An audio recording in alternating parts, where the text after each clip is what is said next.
Mamanhid. Ilan taon na? Paano ka maglakad kanina? Ganyan. Ilan taon na? 2 taon. Taga saan kayo? Bagak, bataan. Pero di ko na. Bagak, Bataan. O sige, lakad mo na. Tumakbo ka na. Kasi pangarap mo makatakbo eh. Sige, pagbibigyan kita. Seryoso ako. Pagbuda tayo. Takbo. Ano pinag-iba? Ano pinag-iba? Malaki na, no? Dati di ako makatakbo. Ang sakit ni Kuya ay isang hips, dislocate, 2, elbow, ay tuhod, dislocate din. Tapos meron siyang ugat na ating pambata, natanggalan pala siya ng ugat, nahiwa, no?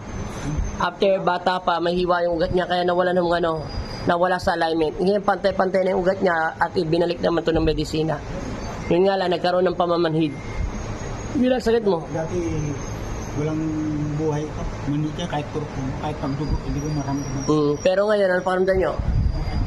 Okay na. Wala na sakit. Salamat kay Kristo. Yun lang, wala na.